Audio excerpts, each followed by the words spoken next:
Bismillahirrahmanirrahim. Assalamualaikum warahmatullahi wabarakatuh. Alhamdulillah hamdan katsiran thayyiban mubarakan fi kama yuhibbu rabbuna wa yarda. Asyhadu an la ilaha illallah wahdahu la syarika lah wa asyhadu anna Muhammadan abduhu wa rasuluh. Allahumma shalli wa sallim wa barik wa an'im ala Muhammadin wa ala alihi wa sahbihi ajma'in.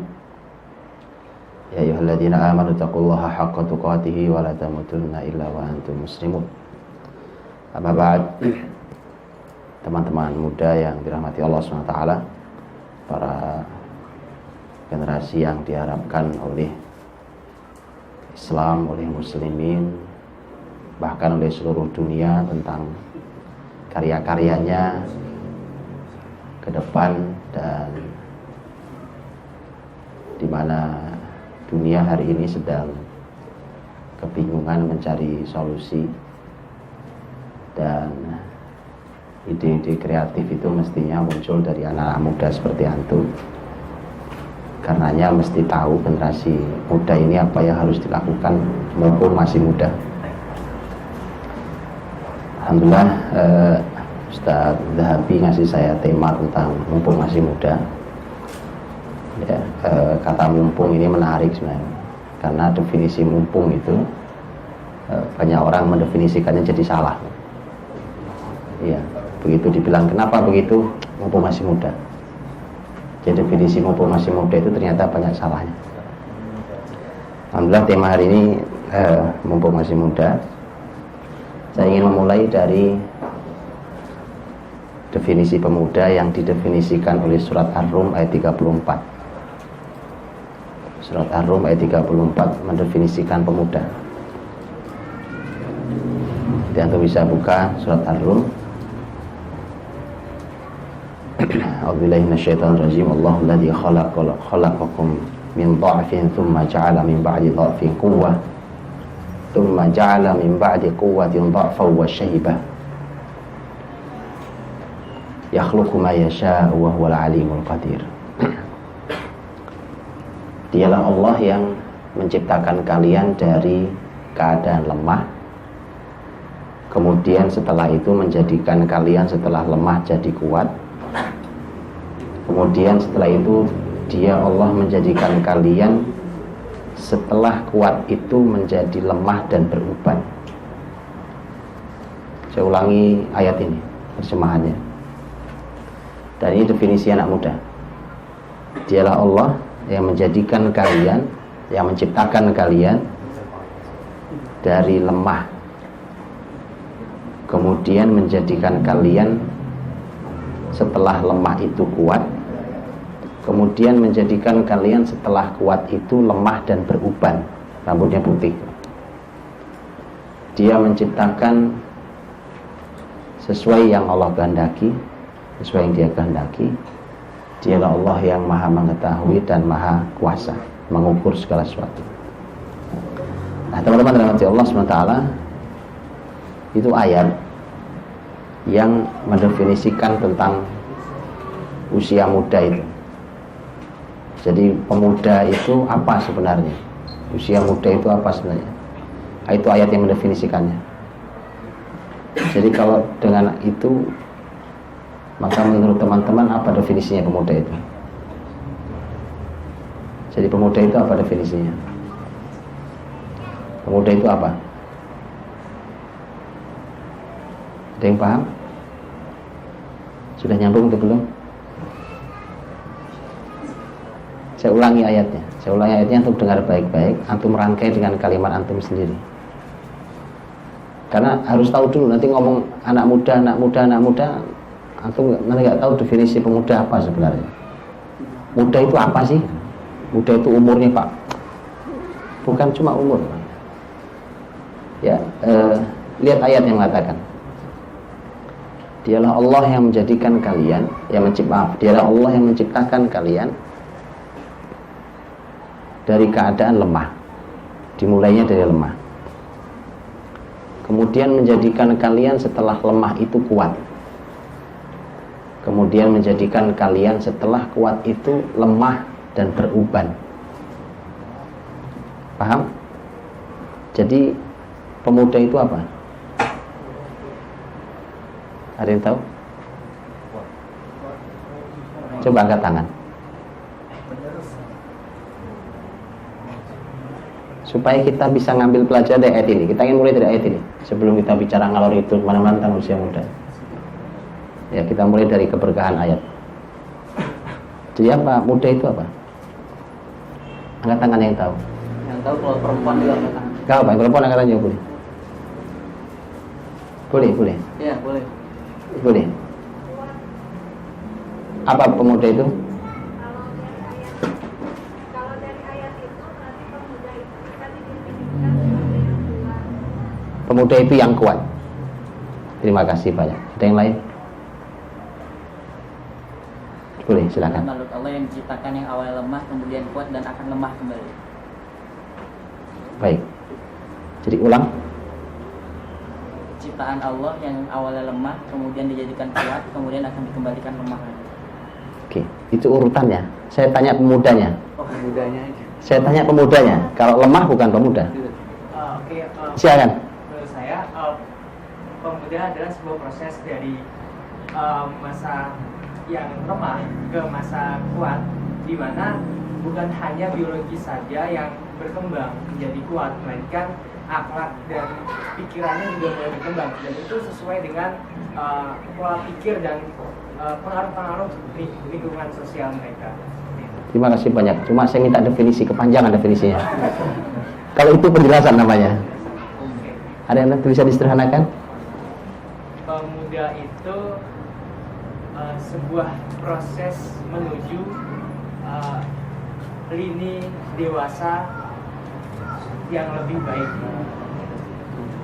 Sebuah proses menuju dewasa dengan lini yang baik. dengan lini yang baik. Saya boleh nambah. Silakan. Sangat boleh. Luar biasa. Pemuda adalah masa setelah lemah dan sebelum lemah, dan sebelum lemah kembali, itulah pemuda. Muda adalah masa sebelum lemah dan setelah lemah. Iya. Gimana? Masa adalah setelah pemuda adalah masa setelah lemah dan sebelum lemah kembali, itulah pemuda. Oleh karenanya pemuda ada di tengah-tengah yaitu memiliki jiwa yang kuat dan memiliki potensi untuk berbuat, itulah pemuda.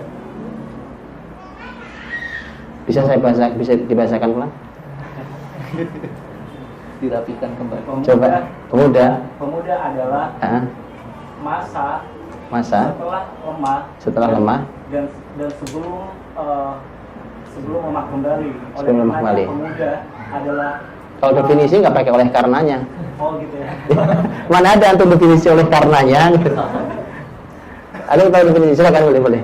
Masa di mana kita punya kesempatan paling besar untuk merubah suatu hal. Karena hanya pemuda yang memiliki kekuatan. Di masa tua dan muda dan masih balita, kita adalah makhluk yang lemah. Penjelasan. Boleh, nggak apa-apa. Anak muda memang begini. Lanjut. Pemuda itu menurut saya adalah masa daripada kemasan daripada kehidupan. Ulang. Masa daripada kemasan. Masa kemasan. Oh baik, masa kemasan Daripada kesempurnaan hidup daripada manusia. masa kemasan daripada kesempurnaan hidup manusia. Oke. Lanjut. Pemuda adalah masa puncak dari suatu usia. Puncak dari usia. Masa puncak dari satu usia. Puncak kejayaan. Baik. Jazakumullah khair. Teman-teman, rahmati Allah. Semua yang saya sampaikan menarik. Menarik sekali. Cuma antum lihat, gak usah muter jauh-jauh. Antum gunakan kata-kata Quran. Karena pilihan kata Quran lebih barokah dari pilihan kata-kata kita. Lihat ayatnya. Lihat muter-muter di kata apa? Dialah Allah yang menciptakan kalian dari lemah awalnya, kemudian menjadikan kalian setelah lemah kuat. Bukan begitu ayatnya? Kemudian menjadikan kalian setelah kuat lemah dan beruban. Apa fokusnya ayat ini? Kekuatan. Ya. Jadi sebenarnya pemuda itu oleh Quran dipotret sebagai kekuatan di antara dua kelemahan. Betul? Kekuatan di antara dua kelemahan. Baik.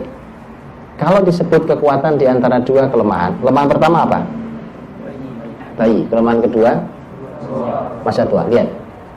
Jadi apa maksudnya kalau begitu? Apa hikmah dari kata? Apa hikmah? Saya sekarang lihat kalimat saya. Sekarang muncul satu kalimat. Jadi masa muda itu atau pemuda itu adalah sebuah kekuatan di antara dua kelemahan. Kalau kalimat itu yang muncul, kira-kira pelajaran apa yang antum ambil? Sekarang sudah keluar dari definisi, lupakan definisi. Ada sekarang pemuda itu seperti antum ini mestinya adalah sebuah kekuatan di antara dua kelemahan. Gitu? Kalimat sebuah kekuatan di antara dua kelemahan, sebuah kekuatan di antara dua kelemahan. Pelajaran apa yang bisa antum ambil? Saya ulangi kalimatnya. Sebuah kekuatan di antara dua kelemahan. Bagaimana? Sebuah kekuatan di antara dua kelemahan. Apa yang bisa antum ambil untuk pelajaran? Kesempatan. Kesempatan apa? Kesempatan untuk menanamkan kebaikan dan berbuat. Kesempatan untuk kenapa kesempatan? Gimana? Kenapa kesempatan? Kenapa kesempatan? Iya. Karena di masa itu kita punya waktu untuk benar-benar bertugas sebagai khalifah. Teman-teman lihat. Pemuda itu kekuatan. Lihat kalimat saya, kekuatan di antara dua kelemahan. Karena memang anak muda ini harus dilatih otaknya, Pak. Saya sengaja tidak memberikan materi di awal-awal panjang lebar supaya ngelatih kepala antum. Anak muda ini, kepala antum ini pisau yang sangat tajam. Kekuatan. Antum tahu pisau kan? Kemarin habis motong Idul Adha kemarin. Itu kalau pisaunya bermasalah, kasihan. Antum pernah lihat nggak video? Ya, video orang motong sapi yang besar sekali hanya dengan sekali iris, seret. Itu robek besar, betul? Karena ketajaman pisaunya. Kemarin teman saya jualan pisaunya. Saya cerita pisau sekarang. Jualan pisau. Pisaunya yang setajam itu harganya paling murah kurang lebih 2 juta. Jadi pisaunya harganya kurang lebih 2 juta sampai 3 juta satu pisau. Kenapa? Karena tajam jadi mahal. Ya, makanya saya lagi ngasah dulu. Biar ketemu dulu antum. Ya. Kalau tidak pernah diasah memang masalah. Ditaruh gitu ya masalah. Baik, kekuatan pemuda itu kekuatan, itu satu poin. Poin yang kedua di antara dua kelemahan, itu poin kedua. Pertanyaan saya, pelajaran apa yang antum dapat dari kalimat ini? Ini ada 2 poin ya. Jadi pemuda itu satu adalah kekuatan, yang kedua adalah di antara dua kelemahan. Gitu ya? Yuk, mulai. Silakan. Menurut saya jadi kekuatan di antara kelemahan ya. Itu adalah artinya sebagai seorang pemuda yang di masa kuatnya sudah seharusnya kita kuat dalam menghindari larangan Allah, menerap dan menjalankan perintah-perintahnya. Bisa. Cek. Baik, kekuatan ulang. Kekuatan untuk menjauhi sebagai seorang pemuda okay. Masa terkuatnya sudah seharusnya kita kuat dalam menjauhi larangan Allah Subhanahu wa taala, melaksanakan perintahnya dan juga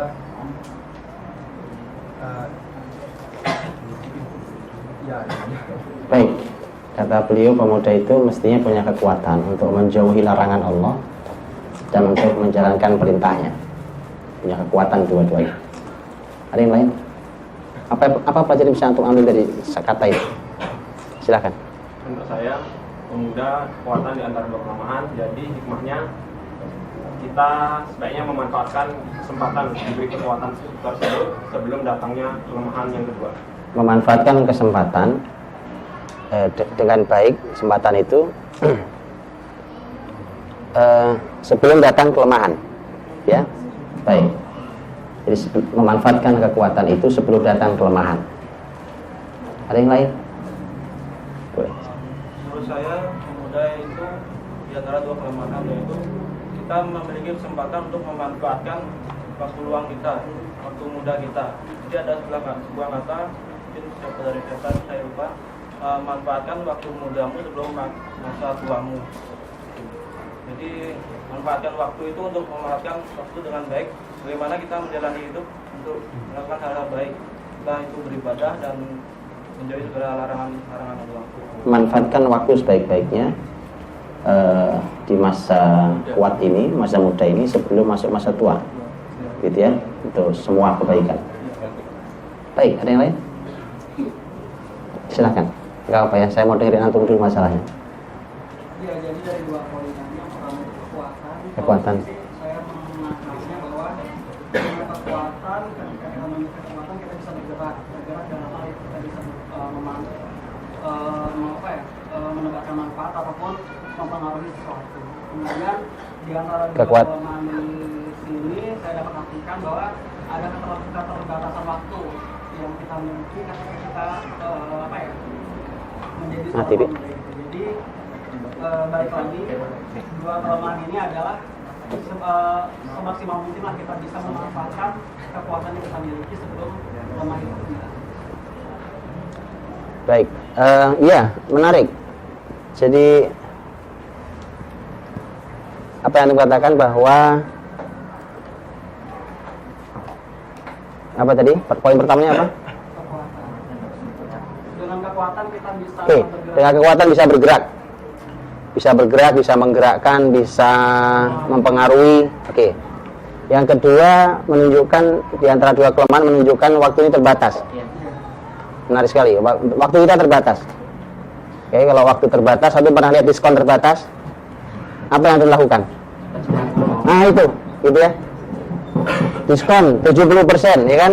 Diskon 70%. Sejam lagi habis. Antum harus ambil keputusan sangat cepat, betul? Menarik. Yang lain? Kan enak, saya nggak perlu ngisi-ngisi, antum aja kan enak nih ya. Masya Allah. Oh, kalau kumpul sama orang pintar harus begini memang, kan? Kalau kumpul sama orang pintar itu ada kaidah di syair Arab. Di syair Arab mengatakan wallabibu bil isyarati yafhamu. Orang cerdas itu cukup dengan isyarat dia paham. Gak usah ngisi banyak-banyak, ya kan enak sama antum orang pintar-pintar gini, pakai isyarat-isyarat aja gitu. Yang perempuan juga boleh. Asik kita punya dua kata, kita hanya bahas dua kata ini, nggak lebih-lebih. Karena dua kata ini bahas sampai besok maghrib. Boleh, silakan. Pemuda dan kekuatan, baik. Kalau misalnya pemuda itu dia itu kan sebuah kekuatan di antara dua kelemahan. Kelemahannya di antara masa anak-anak kita kurang pengalaman. Masa anak kita kurang pengalaman, baik. Kalau misalnya di masa tua kita kurang tenaga dan waktu. Kurang. Dan waktu. Oke, kurang tenaga dan kurang waktu. Kalau masa tua? Kalau masa tua kita Kurang tenaga dan kurang waktu. Kalau kita masa muda, Kurang waktu itu apa maksudnya?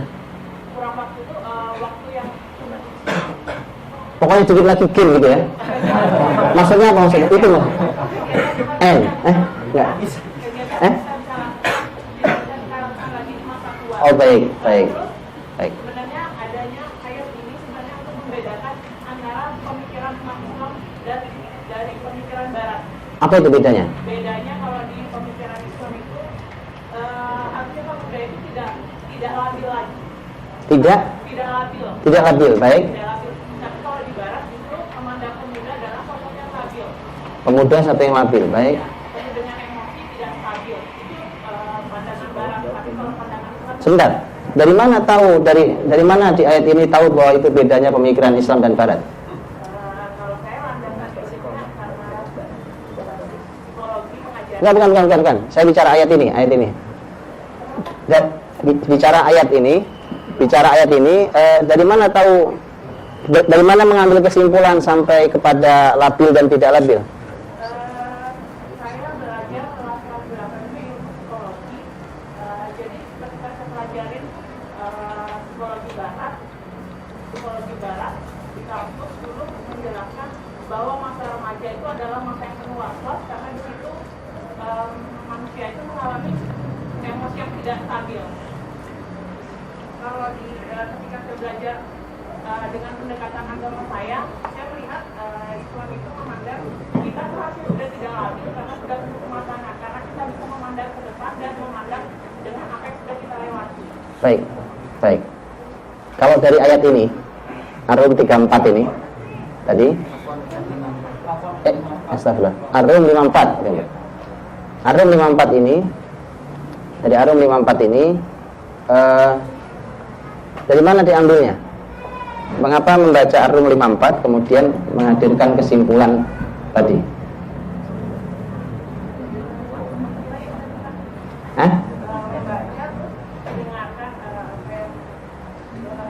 Saya belum nyampein apa-apa. Dari banyak pendapat tadi. Baik. Apa yang saya pernah pelajari. Baik. Enggak, sebenarnya saya pengen sampai pada satu, karena menarik. Saya ingin sampai satu poin saja sebenarnya tadi itu, dari kalimat jelaskan antara labil dan antara pandangan barat tentang pemuda itu labil dan pandangan Islam pemuda itu tidak labil. Sebenarnya saya cuma pengen ambil kata kok. Kalau antum buka surat Ar-Rum ini, antum akan ketemu kata kuat itu. Kalau labil itu kuat apa nggak kuat? Simple banget, betul kan? Dari mana bisa ambil kesimpulan itu? Dari kata kuat. Dari kata kuat. Dari kuat itulah tidak mungkin labil. Orang labil kok kuat? Antum tahu orang labil? Orang labil gitu, orang jalan sempoyongan itu labil. Secara fisik labil. Itu nggak usah antum pukulin, Pak. Itu antum lari aja yang kenceng di samping dia kena angin nanti jatuh dia. Itu labil namanya. Gitu ya. Jadi, dan itu tidak mungkin kuat, karena kuat itu nggak begitu. Kuat itu kayak Abdullah bin Zubair, Pak. Abdullah bin Zubair lagi sholat di samping Ka'bah, kemudian lewat manjanik itu kayak meriam zaman dulu. Beliau sholat lewat di sampingnya nggak apa-apa, nggak goyang sama saya. Itu namanya orang kuat. Jadi kuat itu tidak mungkin labil. Baik, makasih banyak. Ada lagi yang lain? Kan nanti saya menyisakan hanya tinggal 10 menit baru saya ngomong.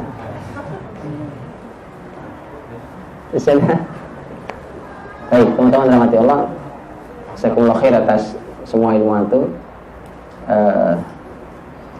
Saya ingin sampaikan sebenarnya memang poinnya hanya poin 2 ini. Satu, bicara tentang pemuda itu kekuatan. Yang kedua, pemuda itu diantara 2 kelemahan. Coba 2 poin ini, muter-muter kemana-mana itu. Itulah mengapa orang beriman itu mestinya kuat. Dan ini terutama di fasenya adalah fase muda, karena seperti yang antum bilang tadi benar. Usia lemah, usia anak-anak. Kemudian mestinya dia beranjak tidak lagi seperti anak-anak. Karena kalau masih seperti anak-anak itu namanya lemah. Yang kita definisikan, yang kita sekarang urai. Seperti anak-anak itu apa? Kan gitu kan?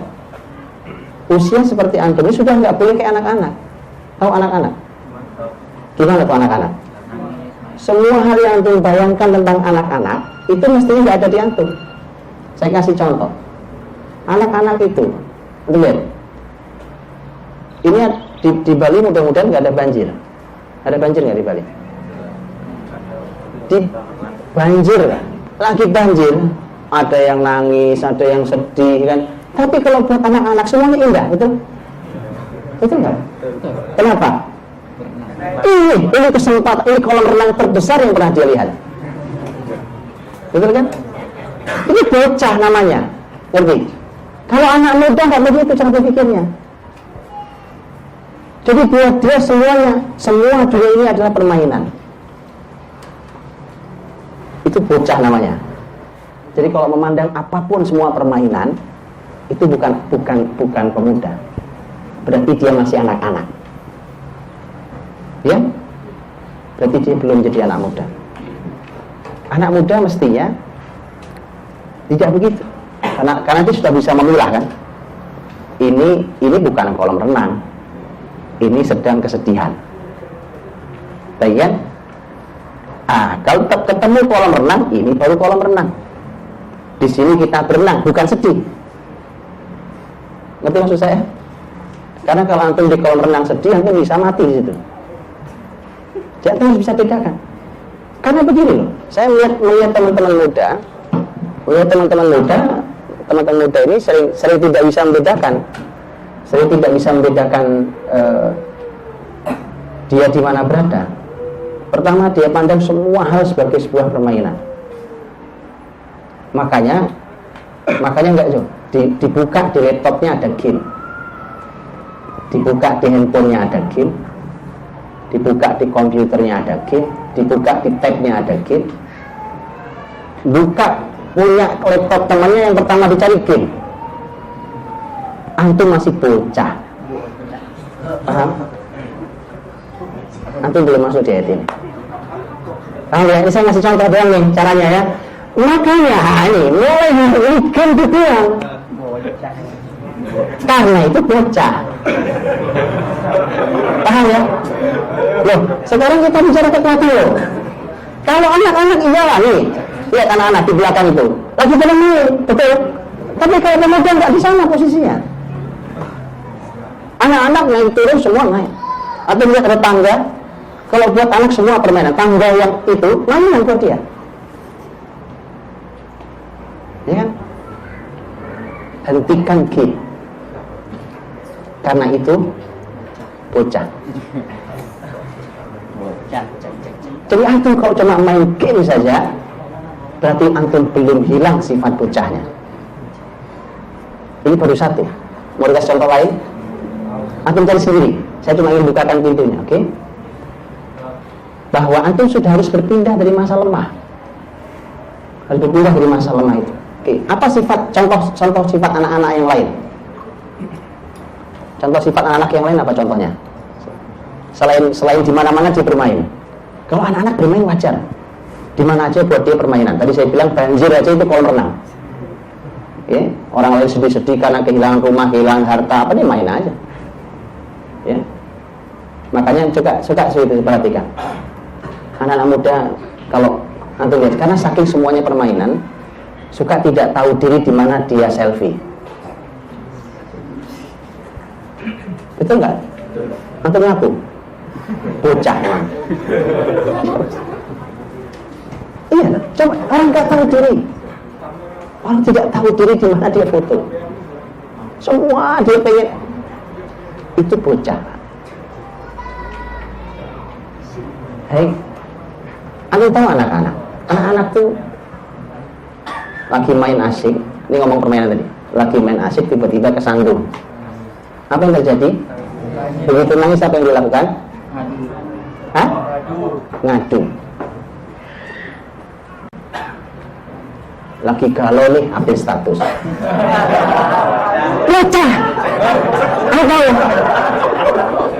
Itu bocah. Oh. Oke, hentikan. Ini serius nih. Saya belum bicara peradaban, habis ini bicara peradaban habis ini. Tidak akan mungkin peradaban dipanggil oleh orang yang seperti ini. Mustahil.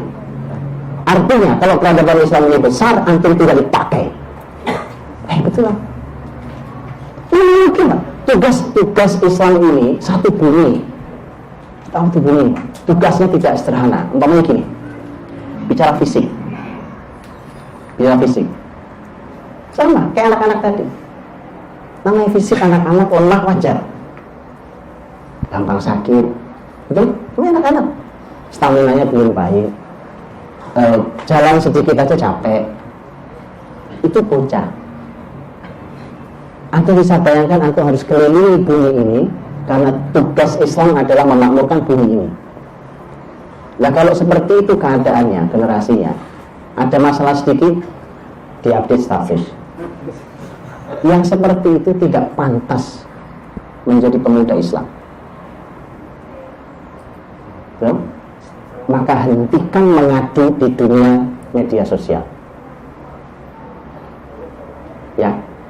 hentikan mengeluh di media sosial. Antum nggak akan jadi pemimpin. Itulah, nggak akan pernah jadi pemimpin. Karena kalau kesandung nangis ngadu ke ibunya, itu bocah. Ya, kalau pemuda tidak.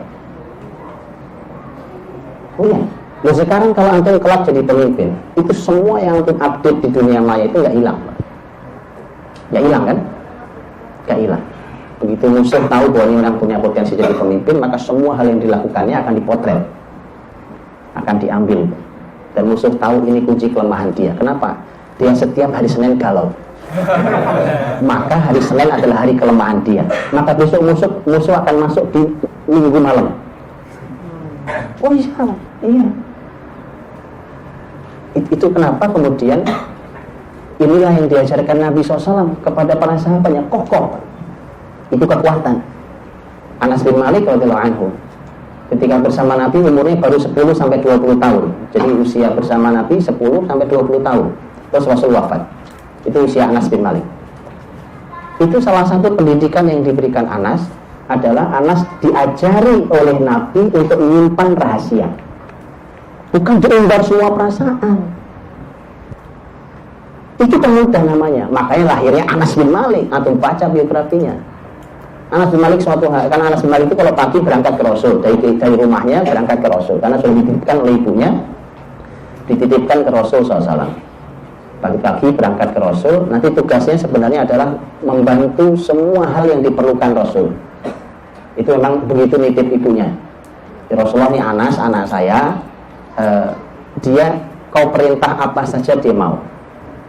Makanya kemudian Anas bin Malik radhiyallahu anhu itu jalan kalau diperintah Nabi SAW. Suatu hari, dan nanti sore hari dia pulang. Kira-kira nanti pas waktunya pulang. Suatu hari ditahan oleh Nabi SAW, Anas bin Malik, dan pasti akan ditanya ibunya kenapa pulang terlambat. Pasti kan? Kalau terlambat biasanya nggak jam segini. Dan kemudian begitu pulang Anas berkata, iya bunda, tadi Rasul dan saya punya urusan rahasia yang tidak boleh dibuka kepada siapapun. Yang tahu hanya boleh aku dan Rasul. Bunda pun nggak boleh tahu. Itu anak belasan tahun. Anak baru 10-an tahun diajari Nabi menyimpan rahasia. Begitu, bukan diumbar. Itu bocah namanya. Paham ya? Jadi hentikan mengadu hanya pada Allah SWT. Ngadu kok di dunia maya tuh. Ya? Jadi antum pelajari semua hal yang berhubungan tentang anak kecil, karena itu adalah kata kelemahan yang pertama. Itu sudah tidak boleh ada di antum. Semua hal yang menunjukkan lemah di usia kanak-kanak tidak boleh ada di antum.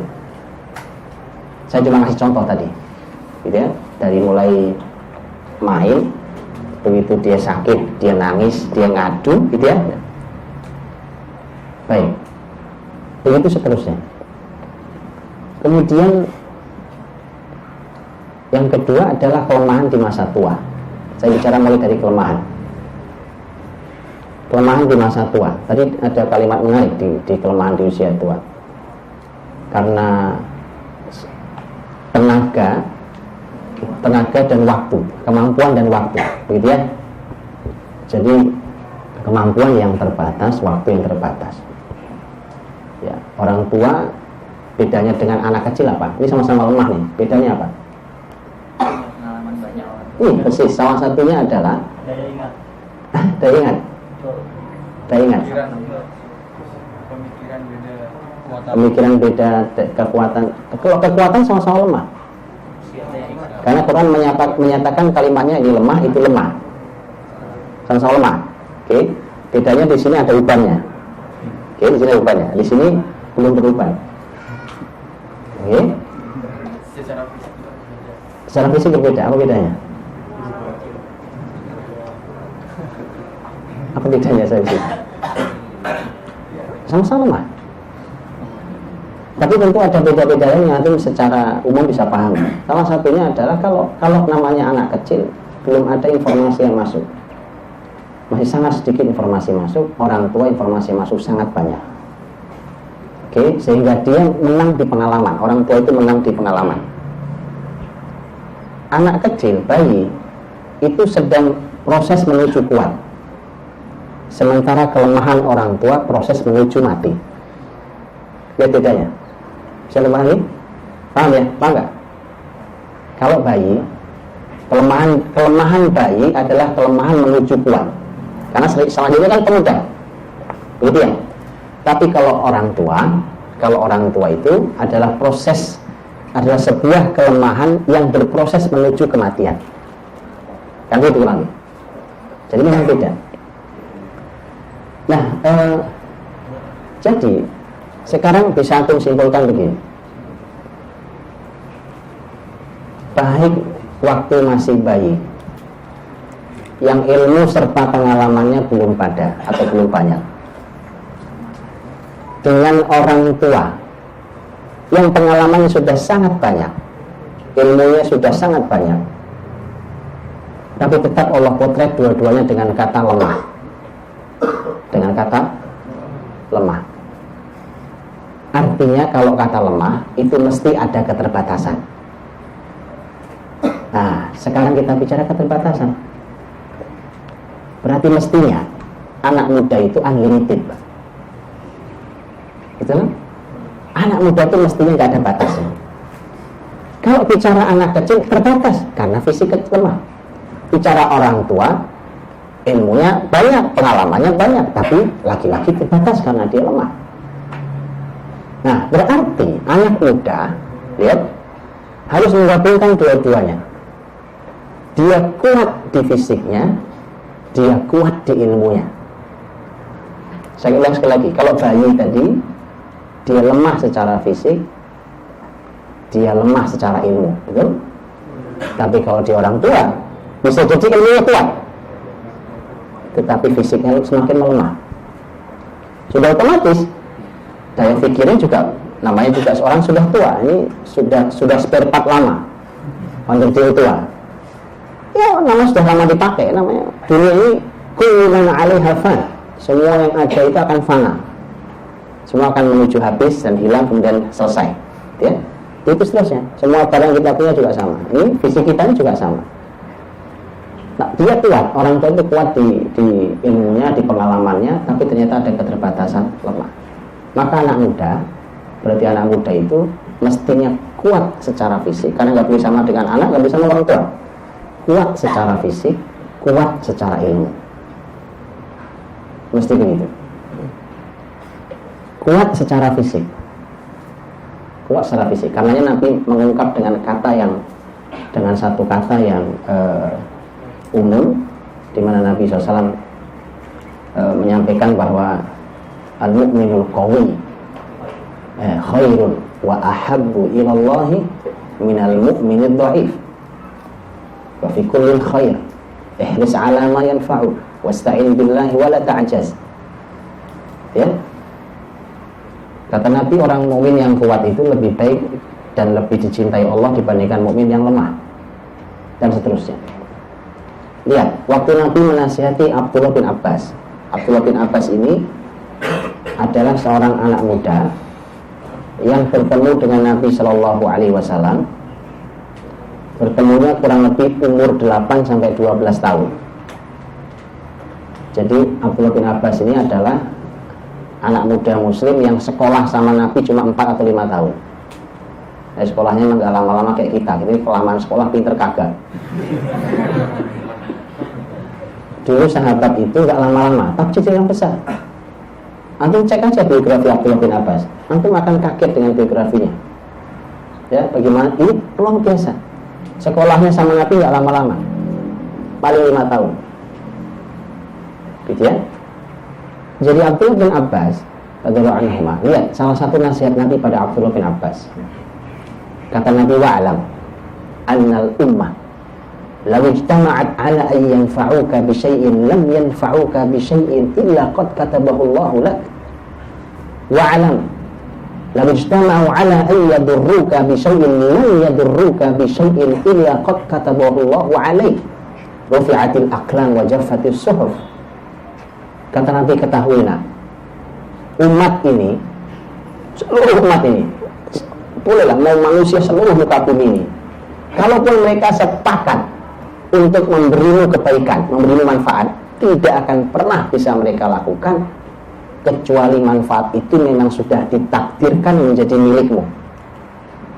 Dan juga ketahui sebaliknya, kalau umat ini sepakat untuk membahayakan dirimu, mereka buat konspirasi internasional untuk mencelakaimu, tidak akan pernah terjadi kecuali kalau kecelakaan itu memang sudah ditakdirkan menimpa dirimu. Bayangkan itu nasihat untuk anak umur SD. Bagaimana tidak kokoh anak-anak zaman Nabi.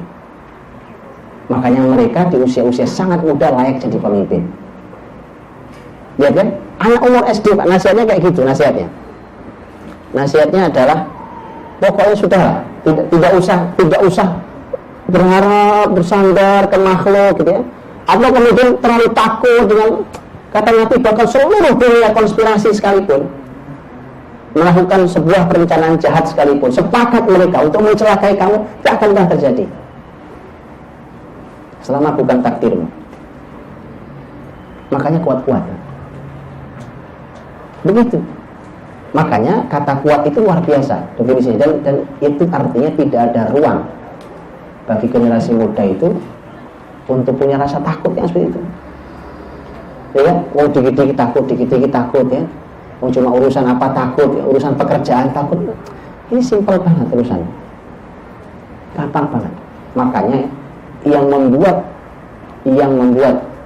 kekuatan tentang tadi nasihat Nabi pada Abdullah bin Abbas itu sesungguhnya poin kekuatannya adalah dia punya iman. Karena yang dibahas oleh Nabi kan sebenarnya iman pada takdir itu kan. Selama bukan takdirmu, ya. Jadi orang itu kalau belajar iman di antaranya iman pada takdir, maka dia menjadi orang yang sangat kuat. Sangat kuat.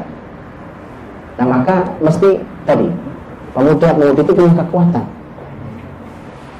Nah, kekuatan itu bermacam-macam. Ya.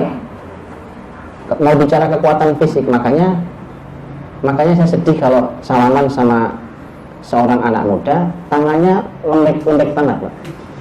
Sedih banget saya. Betul. Saya pernah salaman sama anak muda, begitu salaman saya bilang antum masalah. Kok gitu, Ustaz? Baru salaman bilang masalah? Iya. Masa tangan laki kayak begini, saya bilang. Iya. Ini bicara kekuatan kita bicara kekuatan. Laki-laki punya kekuatan, termasuk fisiknya. Laki perempuan harus kuat fisiknya. Hanya ada bedanya karena laki ini perempuan. Ada batas beda fisik, tetapi dua-duanya harus kuat. Harus kuat. Anda tidak lihat apa? Bagaimana sahabat Nabi SAW?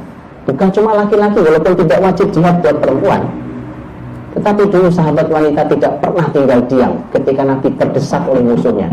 Dia jadi tameng hidup buat Nabi SAW. Perempuan, ya kan?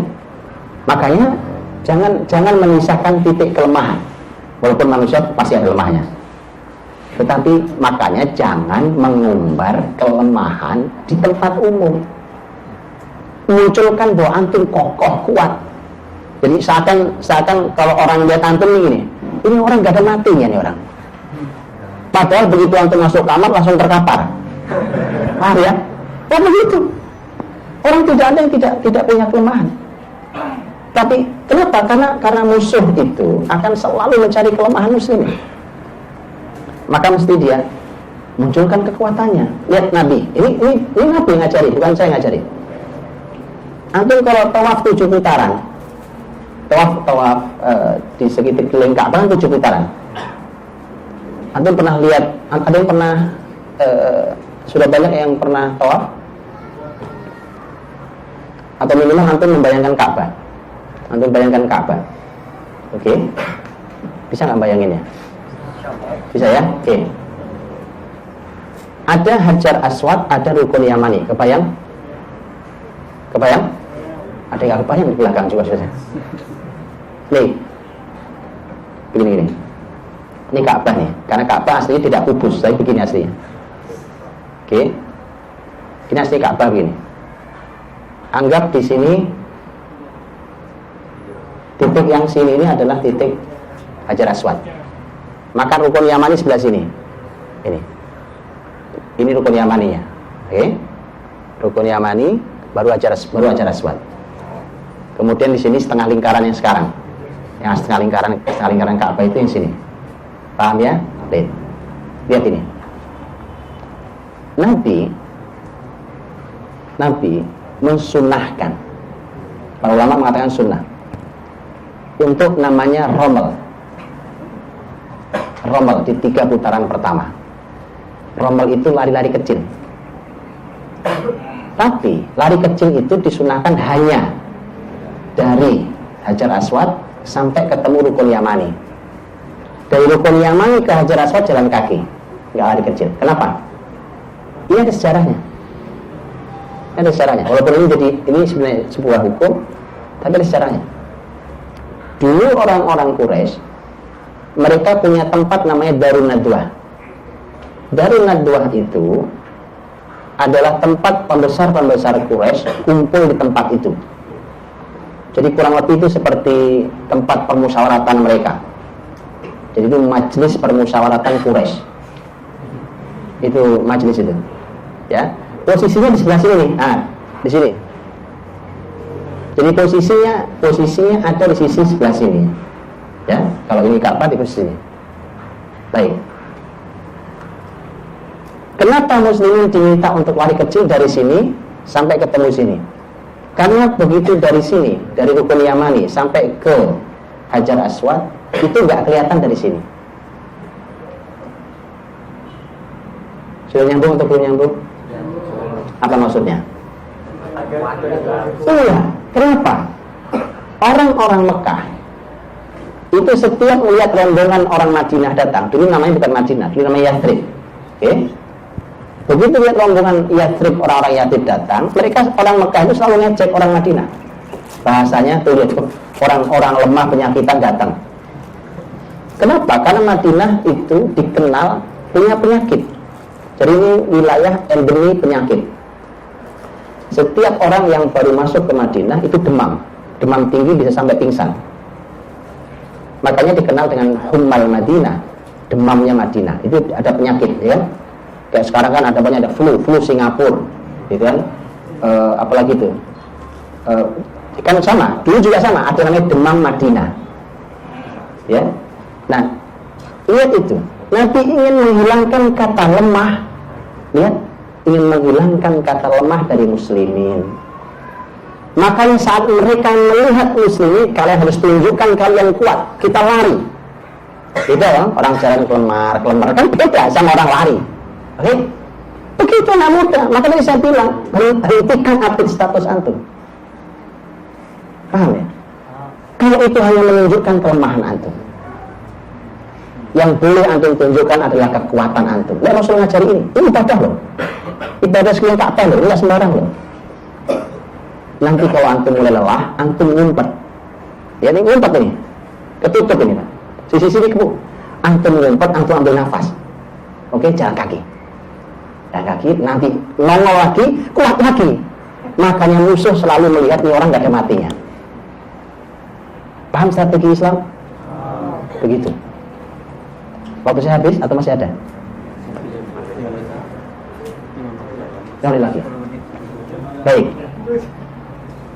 Belum masuk materi dari tadi kita nih. Makanya teman-teman, cuma 2 kata ini. Jadi antum tolong definisikan semua hal antum cari prakteknya. Ini pokoknya Quran anak muda dengan semua teorinya, itu ini gampang banget. Antum tadaburi ayat ini, cukup tadaburi 1 ayat ini, udah antum kulik-kulik, antum cari gitu apa ya. Pertama ada lemah di usia kanak-kanak. Oke, antum jabarkan apa saja lemah di usia kanak-kanak itu tidak boleh berlanjut di usia antum. Oke?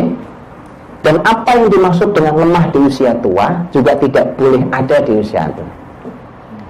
Jadi jangan sampai antum tetap berlanjut lemah atau lemah sebelum waktunya. Saya ulangi. Begini. Tetap berlanjut lemah itu artinya dari kecil lemah, masih lemah lagi. Oke? Atau lemah sebelum waktunya, waktu belum tua, masuk lemah banget. Oke. Nah, menarik kalimat yang disampaikan tadi oleh salah satu teman kita tentang masalah kesempatan. Kesempatan ini tidak berulang. Ya, orang seusia saya, walaupun saya masih sangat muda seperti antum, ya kan, ngakunya kan gambar, ya kan? Iya, tapi ada penyesalan yang luar biasa. Andai saya kembali ke usia antum, saya tahu apa yang harus saya lakukan. Makanya ini kaidah juga dalam Islam. Kaidah dalam Islam. Ini bahasa saya tapi ya, bahwa antum mesti berpikir atau bahkan berpikir ulang untuk membuat sebuah kebijakan dalam kehidupan antum. Jangan sampai antum perlu menyesali setelah melakukannya. Jangan sampai antum perlu menyesalinya setelah melakukannya, atau antum menyesalinya karena tidak melakukannya. Paham ya? Muter-muter gak enak kalimatnya ini, Bang. Makanya begitu. Kenapa? Kan semua tahu, wal 'asr innal insana lafi khusr. Masalah di kita ini masalah kerugian. Orang rugi itu gak ada yang gak sedih. Tapi masalahnya kalau kerugian itu bisa kita tambel lagi, kita senang lagi. Lah masalahnya umur gak balik. Umur saya gak balik lagi. Dan antum makin sana makin sibuk. Makin sibuk. Makanya tadi saya bilang, hentikan game. Main-main, semua masalah ada main. Teman-teman, permainan anak muda beda dengan permainan anak kecil. Saya tunjukkan permainan anak muda. Kalau antum main, saya tunjukkan cara main. Begini, masalah kita ini, teman-teman, kita ini tidak belajar Islam, jadi kita tidak tahu. Main itu sebenarnya fitur. Kita senang, mesti pas senang main kan. Udah tua sekalipun, orang pemimpin tertinggi di muka bumi itu perlu ada hiburannya. Oh iya, dan itu dalam Islam halal. Cuma saya tunjukkan beda mainnya. Lihat, di masa Rasul Shallallahu Alaihi Wasallam, kalau anak kecil-kecil, yang bahasa kita tadi bocah tadi itu, kalau masih masalah kecil-kecil itu, dulu ada permainan zaman dulu, ada boneka, oke, ada apa itu namanya itu ayunan jungkat-jungkit itu, oke, itu bocah, ya kan? Kemudian mereka punya permainan yang kita semua punya anak-anak. Tapi kalau sudah tumbuh menjadi anak yang balik, maka permainannya sudah berubah. Nah, saya tunjukkan permainan luar biasa. Permainan Nabi sampai menyebut, ini salah satu permainannya. Ini saya tunjukkan dua permainan. Ini permainannya anak muda. Ya, ini permainan anak muda. Ini dalam teks nas lisan Nabi SAW. Ini Nabi yang sampaikan langsung. Jadi kalau antum main, silahkan bermain dengan dua hal ini. Masih ada permainan lain, tapi saya tunjukkan dua karena ini dalam satu hadis Nabi SAW. Yang pertama adalah karena Nabi SAW mengatakan bahwa Nabi mengatakan tentang dunia ini kan sesungguhnya semuanya sesuatu yang melalaikan. Permainan. Innamal hayatud dunya la'ib wa lahu. Dunia itu permainan dan melalaikan.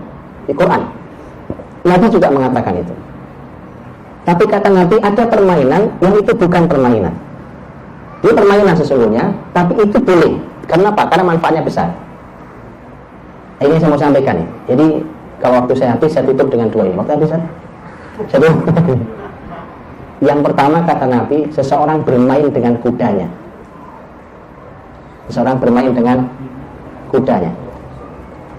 Berkuda. Hari ini alhamdulillah sudah mulai banyak yang mengenalkan kuda kembali. Ya. Tapi kalau perempuan, ya boleh juga perempuan naik kuda sebenarnya, tapi perempuan hati-hati. Ya, karena dulu zaman kalau di Arab dulu perempuan naiknya onta. Tapi tidak naik di atas haudaj, di atas rumah-rumahan di atas onta itu. Maksud saya adalah, jadi karena kalau bicara saya kemarin habis nunggang kuda kemarin, hari sebelum saya kembali kita hari ini tadi. Kemarin hari Kamis, saya ngobrol banyak naik kuda, saya ngobrol banyak dengan pelatihnya. Karena ternyata berkuda itu bukan sekedar nunggang, tapi berkuda itu menggunakan hati. Ini kata pelatihnya. Kok bisa? Saya bilang, iya Ustaz. Nanti kan ada pelajaran di mana antum harus naik kuda. Sekarang kan nyetir pakai tangan nih, tarik kanan, tarik kiri, belok kanan, belok kiri, atau digas pakai kaki ya, oke, dan seterusnya. Tapi nanti ada fasenya tangan antum lepas. Kenapa? Karena kedua tangan antum harus megang panah.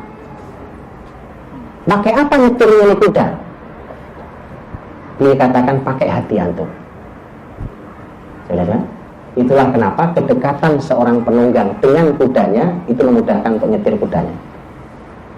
Jadi ternyata belajar kuda itu sampai belajar rasa, bawa perasaan. Itulah yang antum tahu aja. Sampai begitu. Artinya belajar ini luar biasa. Kalau bicara sehat-sehat, sekarang di sport, ya, kalau bicara sehat-sehat. Kalau bicara tentang pahala, dia pahalanya besar. Kenapa? Karena wa'idillahu mastata'tum min quwwah wa min ribatil khair. Persiapkan kekuatan kalian semampu kalian dan kuda-kuda yang terlatih. Itu perintah loh. Selain itu Nabi menyebut kuda itu ada barokahnya. Bagi antum sedang mendekati sebuah barokah. Dan ternyata Nabi menyebut di sana itu permainan. Karena pasti antum senang sekali. Ya, orang kalau sudah bisa naik kuda, dia akan ketagihan naik kuda. Ya, itu kalau untuk kesehatan fisik luar biasa. Antum lihat naik kuda, itu baru sebentar muter-muter antum berkeringat. Aneh kan? Oh, duduk kok keringetan. Saya duduk nih di sini, duduk nih. Dari tadi sudah berapa lama? Bukannya keringetan, Pak. Keringetan karena panas. Duduk ini duduk aja, Pak. Apalagi kalau ruang. Antum lihat, ini bukan panas matahari. Orang berkuda itu sebentar saja, itu berkeringat semua badannya. Lihat itu. Oh, secara fisik luar biasa. Ya, orang yang nggak biasa, yang nggak punya keseimbangan baik, begitu kuda belok dia jatuh, dan seterusnya. Begitu kuda turun, ada nyusruk besar bareng kuda, ya kan? Baik. Jadi ini permainan yang pertama. Jadi tolong kalau main yang cerdas, gitu ya. Ini saya cuma kasih contoh. Ini karena satu hadis. Antum yang tahu permainan kedua? Oh, ini seru lagi. Permainan yang kedua kata Nabi adalah ketika seseorang bermain dengan pasangannya. Antum ngerti? Antum ngerti? Nikah. Antum nikah. Makanya kalau antum boneka sudah mulai bosan main boneka, main mobil remote sudah mulai bosan, antum pindah ke kuda.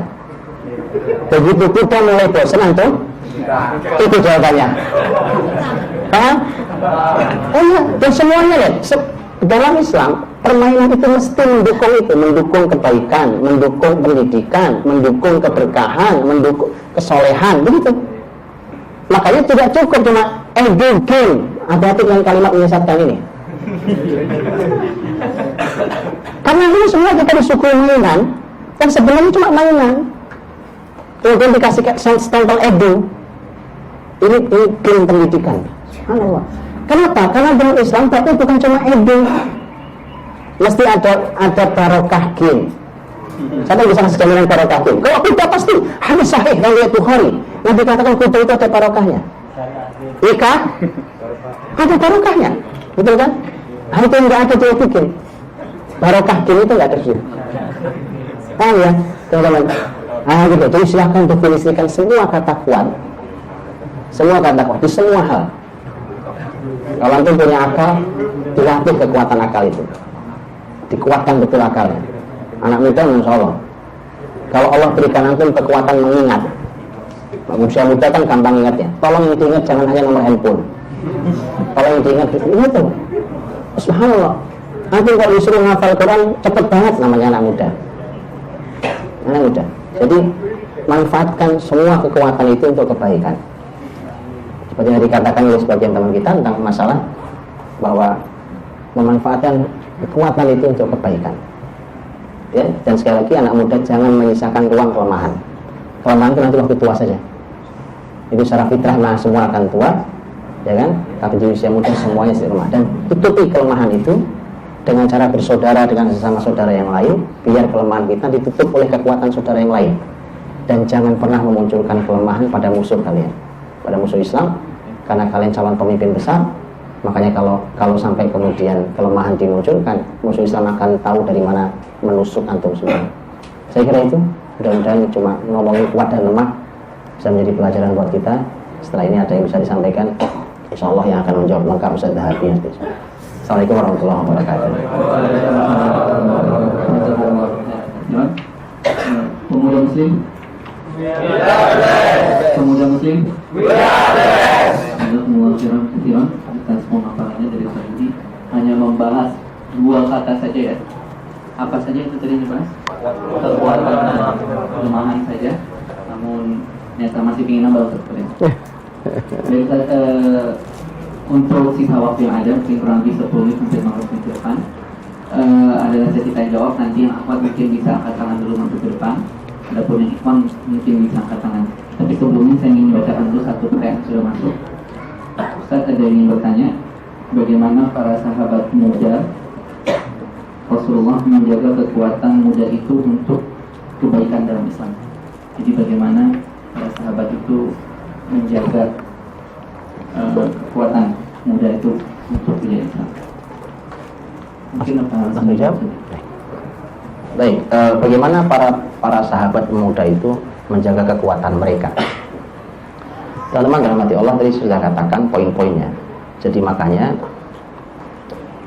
teman-teman muda ini harus melatih kekuatannya, memunculkannya, menjaga sebaik-baiknya.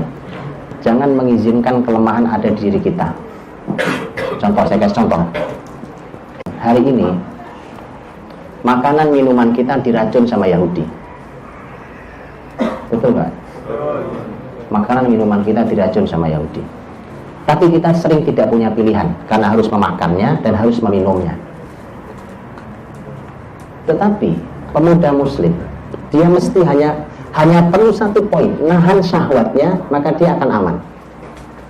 Syahwat itu urusannya bukan cuma urusan syahwat seksual, bukan cuma itu. Syahwat itu banyak hal. Orang syahwat makan, orang syahwat minum.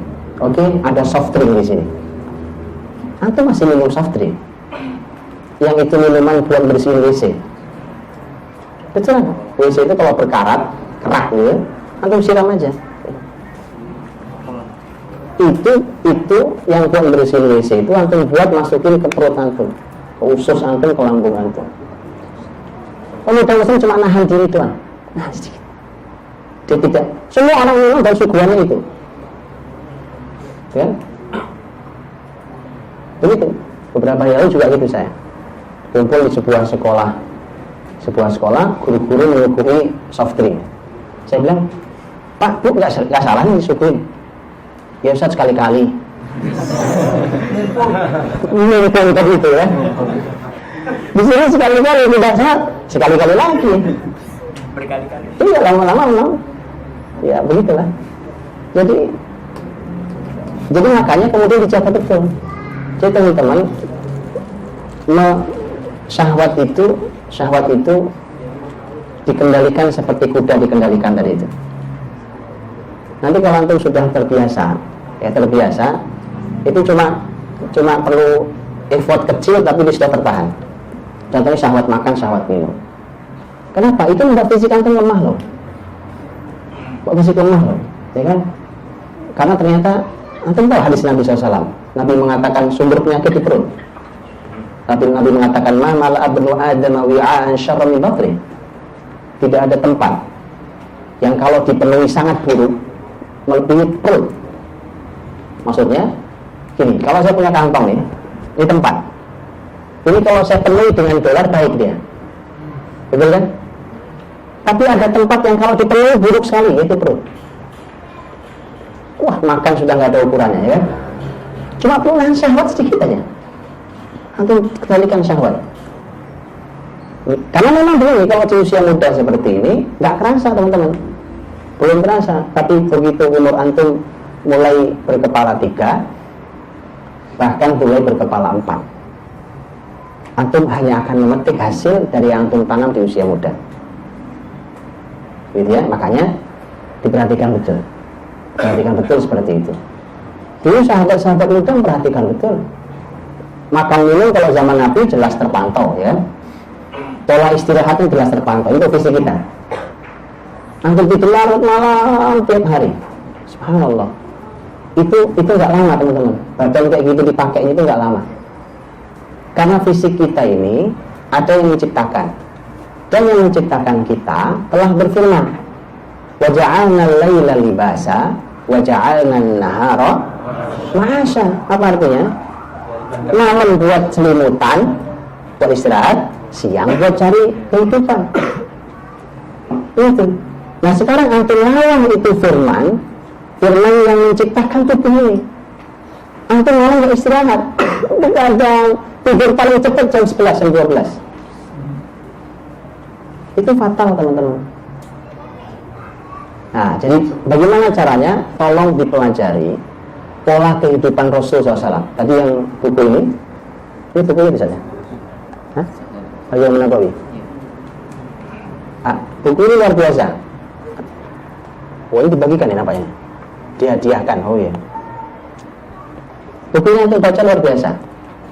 Ini penulisnya salah seorang yang sangat ahli di dunia Syirah Nabawi yang punya banyak acara di televisi Timur Tengah, Dr. Abdul Wahab At-Tureri Hafizahullah Ta'ala.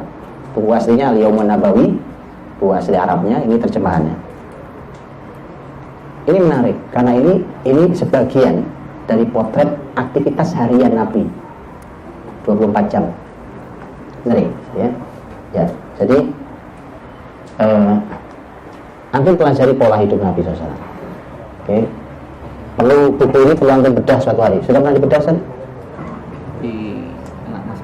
Pernah. Antum bedah di anak-anak muda buku ini supaya antum tahu potretnya isinya apa. Sehari itu ngapain saja. Ya. Ini sebagiannya. Kemudian teman-teman, kalau masalah itu nanti akan berhubungan di antara dengan, jadi yang harus dijaga di antaranya kekuatan fisik kita. Nanti ada yang harus dijaga juga adalah akal kita. Karena manusia ini ada fisik, ada akal juga. Akal kita ini juga harus dijaga. Semua hal yang membahayakan akal, sampai akal tidak berfungsi dengan rasional, tidak berfungsi dengan baik, maka tolong harus diperhatikan betul nanti. Ya, itu tolong jangan karena akal itu hifdzul aqli, menjaga akal itu termasuk satu dari 5 poin penting, poin paling asasi dalam kehidupan ini, menjaga akal. Itulah kenapa dalam Islam mabuk nggak boleh, apa nggak boleh itu karena itu merusak akal. Narkoba nggak boleh itu karena diantaranya merusak akal. Ya, orang jadi nggak ingat, jadi tidak sadarkan diri. Tapi begitu juga semua hal yang merusak akal kita tolong jangan dilakukan. Bukan hanya mabuk hari ini, apa saja bisa merusak akal. Ya, bahkan antum baca buku atau apapun ketika itu ternyata hanya merusak akal antum, jangan dilakukan. Apa ada buku yang merusak akal? Oh iya, ya.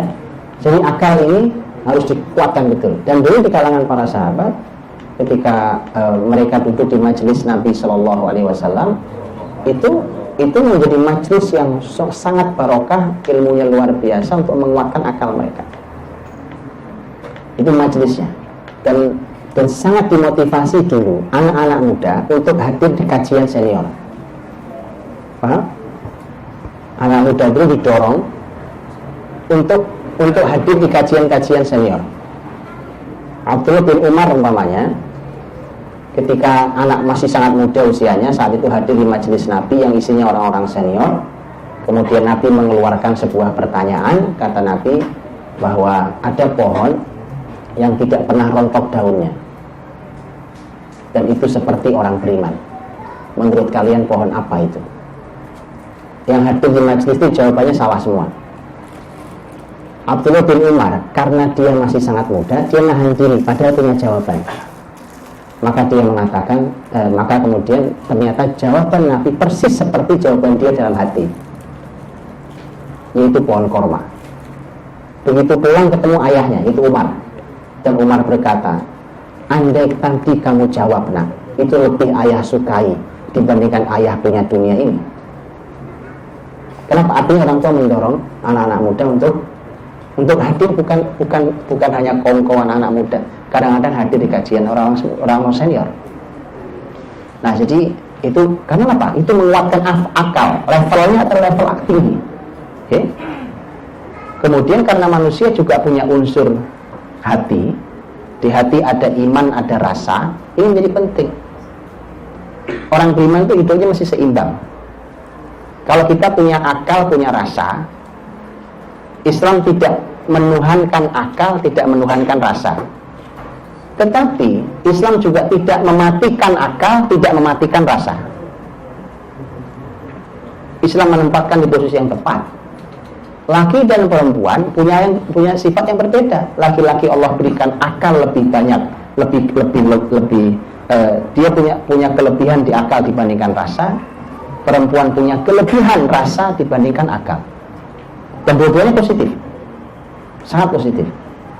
Yang begitu tolong dijaga, jangan dimusnahkan. Saya kasih contoh. Kalau laki-laki umpamanya, laki-laki ini hari ini umpamanya, mohon maaf, antum merusak rasa. Rasa itu rusak kalau laki-laki lebih stabil gitu ya. Tapi dirusak persis kayak on off-nya listrik nih, ceklek on off gitu. Itu kalau balik bulan, nanti dibuat mainan begitu pasti dimarahi sama orang tua. Kenapa? Karena akan rusak. Persis perasaan teman-teman kalau on off pasti akan rusak. Ngerti perasaan on off? Ngerti perasaan? Minggu ini dia buat update statusnya, lagi PDKT ini. Kemudian ikon emosinya adalah lagi senyum. Iya. Minggu depannya update status lagi, merayakan cinta. Emosi ikonnya pakai cinta. Minggu depannya statusnya lain lagi galau. Apa ini lambangnya? Mulai retak nih. PLN. PLN. Ini tekanan tinggi maksudnya. Ya gitu. Minggu berikutnya mengatakan sebal, tambah 10. Oke.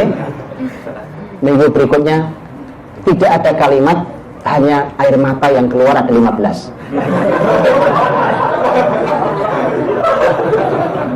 Ini maksud saya teman-teman, itu on off rasa. Ulang balik, tok, rusak rasa itu. Ya, jadi tolong jaga rasa itu. Dan tadi saya sudah sampaikan, Abdullah bin Abbas Nabi tanam imannya, belajar Islam yang betul ilmunya, kemudian jadikan itu sebagai kekuatan hati kita. Orang yang paling kuat adalah orang yang paling kuat tawakalnya pada Allah SWT. Untuk dari akhwat atau dari ikhwan, mungkin satu orang dari ikhwan ada yang bertanya. Kalau untuk dari akhwat ada yang mau angkat tangan ini? Tidak? Sudah ya, ini ya dari akhwat ya? Dua. Baik, dari ikhwan mungkin. Selamat sini. Biar terdengar sampai belakang. Mohon maaf.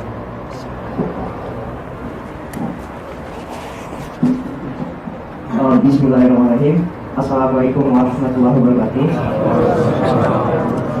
Begini Ustaz, saya untuk menyesuaikan pada tema hari ini, yaitu mumpung masih muda, saya sebagai mahasiswa akhir itu berpikiran bahwa saya kalau udah lulus itu pengennya ngapain sih gitu, antara saya menjadi pekerja atau saya menjadi pengusaha gitu.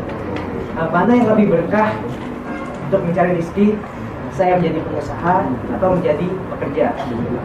Terima kasih. Assalamualaikum warahmatullahi wabarakatuh. Ada dua pertanyaan lagi dari Ahmad, yang bacakan saja. Sekarang yang dari Ahmad nanti bisa ke panitia belakang, ada hadiahnya yang bertanya. Pertanyaannya, Yang pertama, fase anak-anak, pemuda, dan orang tua apakah merujuk dan ada batasan usia atau dibedakan dari perilaku dan pemikirannya? Semisal laki-laki sudah balik dikatakan pemuda atau anak-anak, lalu apa bedanya antara pemuda dan orang dewasa? Kemudian masih berkaitan juga, bagaimana dengan orang dengan usia dan fisik yang dewasa tapi masih berjiwa kanak-kanakan dan selalu mencari pembenaran atas sikap kekanak-kanakan? Baik, yang pertama pertanyaan menarik tentang melamar kerja atau pengusaha. Kenapa menarik? Karena ini adalah pertanyaan kebanyakan antum, ya kan? Jadi kalau disebut galau-galau standar, ini teman-teman, kalau ditanya mana yang lebih barokah, dua-duanya barokah. Dua-duanya barokah. Ya. Karena itu di dalam peradaban Islam, bahkan di kalangan para sahabat Nabi dulu, dua-duanya diperlukan. Oh iya, tidak bisa orang jadi karyawan semua, tidak bisa orang jadi pengusaha semua. Jadi dua-duanya barokah. Yang paling penting adalah seberapa bercahaya antum di wilayah itu. Maka dari itu sebenarnya bukan aib orang jadi karyawan. Tidak selalu istimewa orang jadi pengusaha. Ya, sekali lagi dua-duanya ada istimewanya. Sekali lagi semua sahabat Nabi Shallallahu Alaihi Wasallam begitu. Kenapa sekarang umpamanya muncul banyak motivasi para entrepreneur, umpamanya mendorong orang untuk jadi pengusaha? Itu karena sebabnya sebenarnya saya tahu. Sebabnya adalah bahwa jiwa pengusaha, jiwa untuk menjadi pengusaha di kita ini sudah dimatikan oleh Belanda dulu. Di zaman Belanda itu, karena kan nenek moyang kita seorang pelaut, begitu kan? Iya. Dan memang begitu. Ini negeri luar biasa, kita kepulauan, karena wajar jadi pelaut. Ya. Makanya aneh kalau negeri ini antum nggak bisa berenang, antum takut di laut. Kan nenek moyangku seorang pelaut, nggak tahu nenek moyangmu siapa. Jadi teman-teman, ini juga amanah besar Allah untuk negeri ini. Karena itulah dulu muslimin di Indonesia ini, di negeri Nusantara ini, mereka luar biasa, melalang buana kemana-mana. Begitu masuk Belanda, kemudian dimatikan semua itu. Kenapa? Karena para pengusaha itu dulu, namanya pedagang, pengusaha itu cenderung berpikir leluasa, bebas, tanpa batas. Karena mereka sangat kreatif. Kalau karyawan harus kreatif, tapi ada batas. Gitu ya? Karenanya susah jajah pedagang. Nah, makanya pedagang harus dimatikan. Akhirnya mereka cuma diangkat menjadi demang, gitu, jadi apa gitu. Jadi pemimpin-pemimpin di bawah Hindia Belanda. Karena itulah kemudian muncul banyak teman-teman mendorong untuk usaha. Tapi saya sampaikan bahwa sesungguhnya kalau bicara secara umum bahwa dua-duanya barokah, asal tempat kerjaan pun benar, halal, barokah. Ya.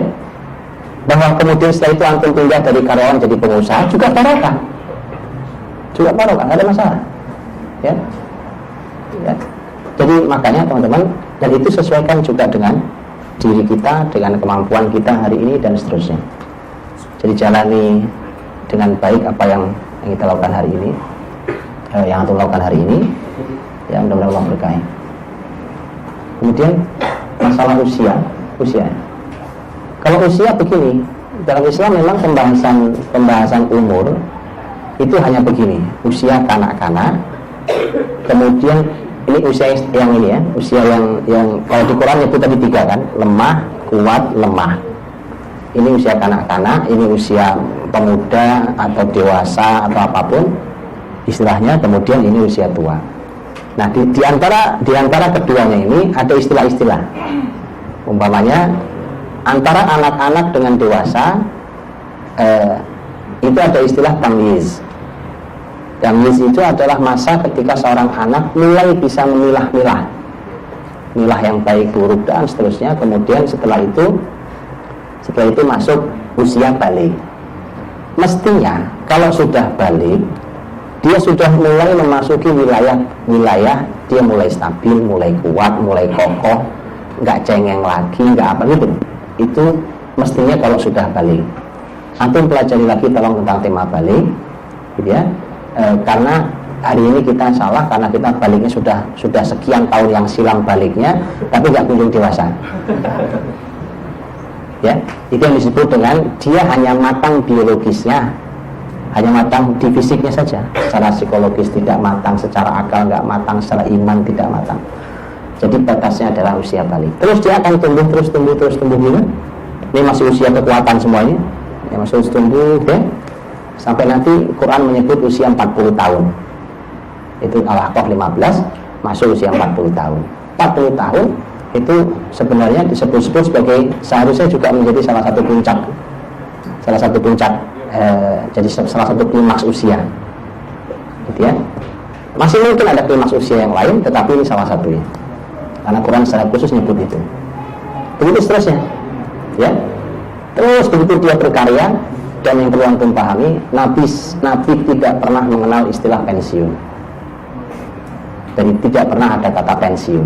Pensiun itu mungkin cuma dari salah satu aktivitas pekerjaan, tetapi berkarya dalam Islam ini terus dilakukan oleh Nabi sampai Nabi wafat. Ya, jadi seperti itu adalah harusnya usia balik seharusnya. Adapun bagaimana dengan mereka yang sudah balik tapi masih kayak bocah, itu bocah itu, ya masih kayak anak-anak kecil. Jadi sebenarnya faktornya adalah teman-teman. Kan tadi saya bilang, kenapa anak kecil lemah? Karena satu nggak punya ilmu. Kalau mau kuat, tolong diilmu hidupnya. Tolong berilmu. Ilmu itu dimulai dari ilmu akhirat, baru ilmu dunia. Karena Allah berfirman, wal akhiratu khairul laka minal ula, wal akhiratu khairu wa abqa. Selalu Allah katakan akhirat itu lebih baik, dan lebih kekal. Itu. Makanya tolong ilmu agamanya. Maka tolong teman-teman mumpung masih muda, belajarnya berurut, kemudian bermula dari ilmu agama menuju ke ilmu dunia, kemudian ilmu agama urutannya apa, ilmu dunia urutannya apa, itu tolong diilmui dan tolong berkurikulum belajarnya. Umur-umuran antum harus berkurikulum, ya, berkurikulum berurut gitu seterusnya. Nah, kan itu akan menguatkan antum semuanya. Ya, kemudian kalau sudah ada ilmunya, mari kita jalankan. Karena apa yang kita jalankan itu perlu proses, perlu latihan. Nah, ini kesempatan luar biasa. Kumpul seperti ini adalah sebuah komunitas yang luar biasa untuk bersama-sama dalam kebaikan kita melatihkan diri untuk menjalankan apa yang kita ilmu itu. Ya, nah, Nabi mengatakan innamal akhlaq bitakhalluk. Bahkan akhlak saja harus latihan. Ya, jadi kalau antum punya akhlak yang baik harus latihan. Tidak bisa tiba-tiba. Ya, lakukan saja itu. Dan kemudian karena kalau sudah begitu lama-lama antum tidak akan lagi minat kumpul dengan orang-orang lemah. Kalau antum kumpul sama orang lemah, antum semangatnya adalah untuk menguatkan mereka, bukan ikut lemah bersama mereka. Wallahu a'lam bishawab.